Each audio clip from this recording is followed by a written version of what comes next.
Hai Tenus, apa kabar semuanya? Ketemu lagi. Rilisnya Poco F7 series bukan berarti bikin kita semua harus buru-buru ganti smartphone.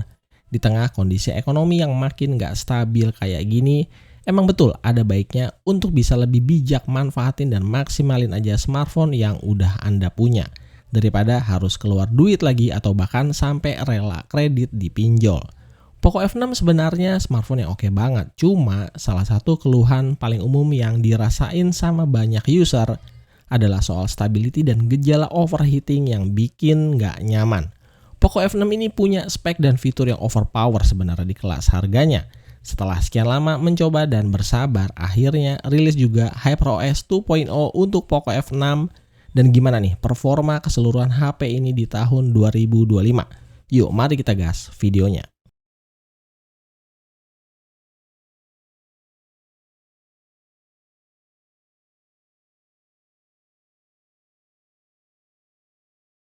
Bertahun-tahun lamanya Poco menguatkan diri sebagai smartphone spek tinggi dengan harga murah. Tapi sepertinya di seri F7 komposisi hardware-nya udah nggak lagi murah kayak di F6 yang masih pakai jalur plastik material.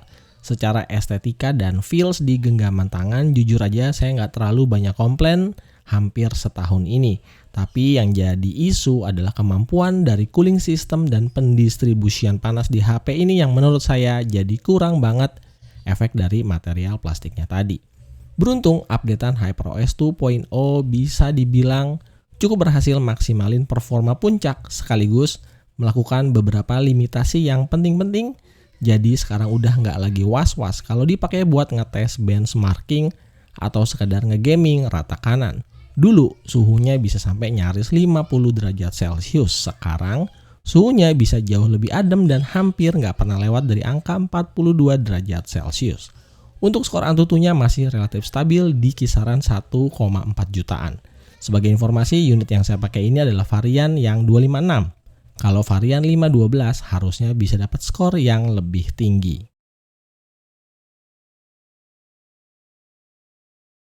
Efek positif lain sekarang di pemakaian harian jelas lebih optimal, lebih adem, dan pastinya lebih responsif. Aktivitas navigasi ataupun scrolling udah nggak ada lagi tuh gejala micro stuttering dan hangat-hangat yang mengganggu. Walaupun secara pribadi saya agak kurang suka sama UI-nya, tapi dari beberapa hal yang udah saya rasain, Poco F6 sekali lagi berhasil kasih pengalaman performa rasa flagship di harganya yang cuma mid-range. Fitur-fitur AI kekinian di F6 juga termasuk lengkap dan bisa berguna di penggunaan sehari-hari. Walaupun sepertinya AI service ini juga lah salah satu alasan yang bikin kerja dari smartphone ini jadi lebih berat. Nah, buat kalian yang sehari-harinya pakai produk-produk dari ekosistemnya Xiaomi atau Poco seperti misalnya tablet, jangan lupa fitur Xiaomi interconnectivity-nya untuk aktivitas dan produktivitas yang lebih nyaman antar perangkat. Oke, performa gaming Poco F6 di HyperOS 2.0 juga mengalami peningkatan yang cukup signifikan. Meskipun secara overall performa komputasi CPU dan GPU-nya dikasih beberapa limitasi dari sistem.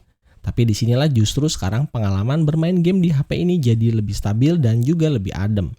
Gak tanggung-tanggung ya, Genshin Impact di settingan grafis highest 60 fps, rata-rata frame rate-nya masih bisa tembus di angka 55 fps dengan suhu tertingginya bisa ditahan cuma sekitaran 42 derajat Celcius.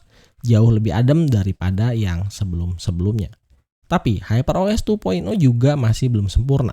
Di beberapa game misalnya dengan FPS tinggi, PUBG Mobile atau Mobile Legends limitasinya berasa cukup agresif walaupun nggak sampai yang mengganggu.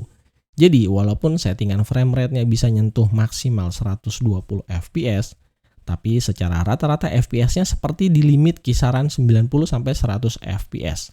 Tujuannya supaya nggak lagi kejadian overheating seperti sebelumnya.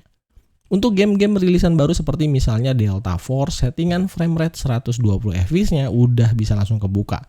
Cuma mungkin karena hitungannya masih game baru dan masih perlu update optimalisasi, makanya frame rate di gameplaynya bisa lumayan naik turun dengan rata-ratanya di 60 fps. Buat dipakai main game-game berbasis emulator, Poco F6 bisa jadi pilihan yang menarik tapi ramah di kantong. Dia punya chipset Snapdragon yang kompatibilitasnya lebih fleksibel dibandingkan MediaTek atau SoC yang lain. Tinggal siapin aja bahan-bahan gamenya dan jangan lupa pakai gamepad. Kalau masalah baterai kayaknya emang belum ada perubahan yang gimana-gimana. Dipakai harian wajar tanpa gaming intensif masih bisa dapat SOT 5,5 sampai 6 jam. Tapi kalau dipakai buat main game dengan cukup intens biasanya dapat SOT 5 jam aja, di situ udah bagus. Untungnya charger bawaan 90 wattnya cepet banget.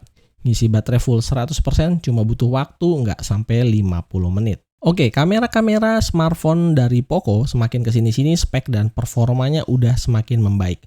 Walaupun ya belum masuk kategori terbaik di kelasnya, tapi di sini seenggaknya selalu ada peningkatan spek dan kualitas di setiap generasi, terutama di F-series. Videonya Poco F6 udah support 4K 60 fps di kamera belakang dan juga Full HD 60 fps di kamera depan. Walaupun sayang sampai hari ini belum ada opsi pergantian lensa kamera ketika merekam video. Untuk overall kameranya saya nggak akan terlalu banyak komplain di sini. Intinya sih untuk kualitas hasil kameranya masih cukup worth it lah buat harganya. Kalau masalah selera semuanya kembali lagi ke preferensi masing-masing. Karena Poco F6 ini karakternya emang masih sama kayak mid-range-nya Xiaomi dan Poco pada umumnya.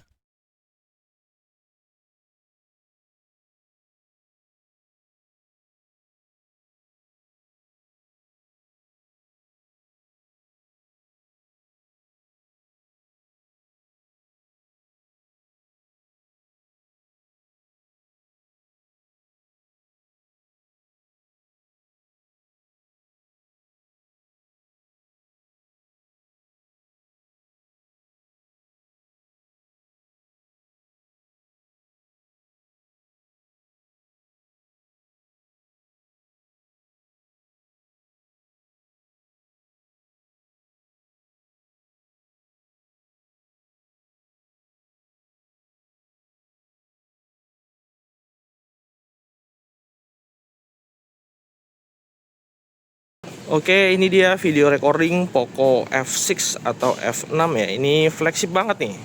4K 60 fps, gila. HP 5 jutaan. Sorry, start 4 jutaan, bisa 4K 60 fps dan ini tuh stabil ya. Bisa dilihat exposure stability-nya nih kadang-kadang kurang stabil ya. Kalau digelap banget dia gelap banget, nggak ngangkat. Ini kayak dari luar kita coba ke dalam, gimana hasilnya.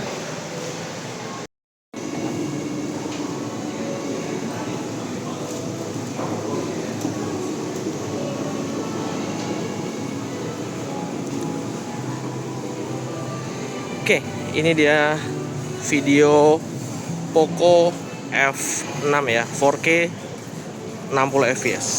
Ini udah selevel flagship sih harusnya ya. Sudah bisa 4K 60 fps.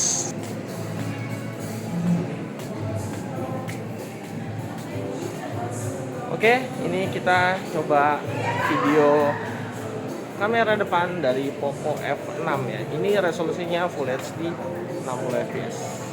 Ini enak ya, nggak nge-crop. Viewfindernya nggak nge-crop, terus stabil dibawa jalan cepet kayak gini. Oke, kesimpulannya HyperOS 2.0 di Poco F6 cukup berhasil memberikan optimalisasi pada thermal management yang sebelumnya jadi isu yang mengganggu banget. Di level harga segini, Poco F6 masih ngasih sesuatu yang killer banget di kelasnya. Spek layar AMOLED-nya bagus, prosesornya ngebut, chargernya cepet, support Xiaomi Interconnectivity System, dan tentunya ada banyak banget AI service yang berguna.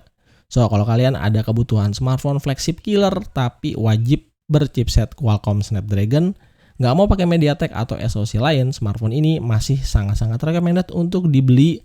Apalagi setelah update ke HyperOS 2.0, performanya udah jauh lebih baik lagi. Plus kalau beruntung pas lagi ada event promo, harganya juga bisa semakin menggiurkan. Sekian video kali ini, terima kasih buat yang udah mau nonton. Jangan lupa kasih supportnya terus ke channel ini. Kita ketemu lagi di video-video berikutnya. Hai, pamit and bye-bye.